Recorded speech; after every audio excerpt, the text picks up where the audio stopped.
Hello, I'm Matt Selhorst with HDR Engineering. I'm presenting an update on the Lawrence County US 52 State Route 7 Corridor Safety Management Plan. The outcome of the study will be a plan for future improvements and implementation of projects to address traffic problems in the US 52 and State Route 7 corridors. As a reminder, the approach to this study is to update traffic, crash, and geometric information from a previous 2000 study to identify any deficiencies and needs that have not been addressed to date on US 52 and State Route 7. The study includes stakeholder and public involvement, land use analysis, and scenario planning to evaluate future traffic demands, documenting existing and future conditions, analyzing needs, and providing recommendations for the implementation of solutions. Work will also include an analysis of the pavement within the City of Ironton. Pavement data has been collected and a prioritization plan for improvements is being developed. An existing and future conditions analysis has been conducted to date. Following an analysis of the data, a matrix was developed for locations along the corridors to bring together all the data to show where there were issues and opportunities. The areas that were shown to have a high crash density were included in at least two of the categories were highlighted. The darker orangish color shows areas that have more issues and opportunities for improvements.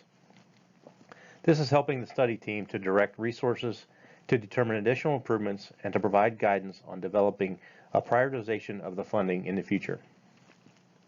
A virtual public involvement meeting was held on February 9th, 2021 in coordination with ODOT's State Route 93 Interchange Safety Project. This meeting presented the existing conditions data and allows the public to provide comments and any additional information. The presentation, information, and interactive map for commenting is available on the Kiowa website for viewing as well as commenting. Following identification of problems, alternatives are being analyzed for the locations to determine a cost-effective improvement.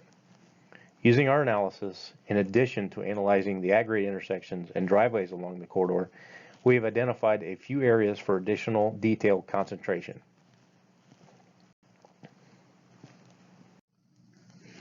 These areas include US 52, Orchard Road, and State Route 93 interchange, the US 52 and Ashland Bridge area, the US 52, County Road 1, County Road 15 in Grandview area, State Route 7 and the 6th Streets Bridge in Chesapeake, and State Route 7 and the East Bridge ramps intersections and the State Route 7 and Irene Road intersection.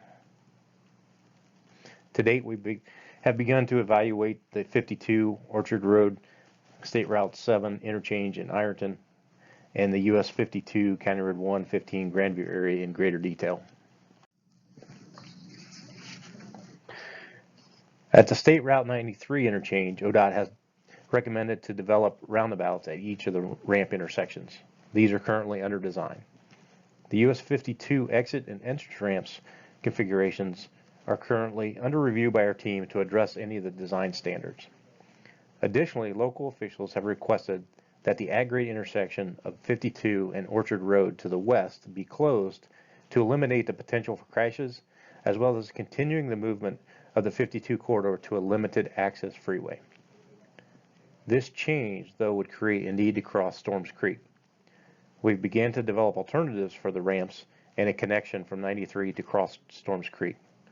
Alternatives are currently under review by stakeholders to determine feasible alternatives and a preferred solution.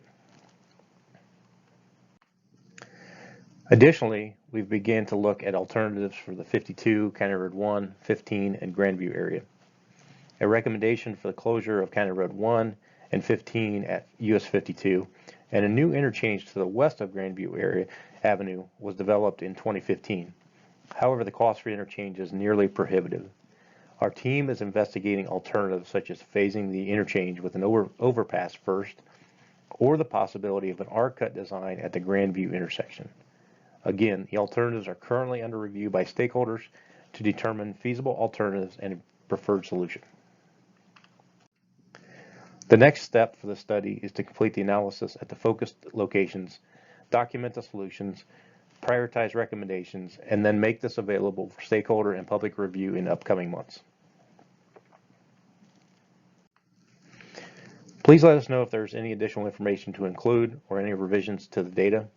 All of this information has been placed on the Kiowa website at www.kiowaipc.org.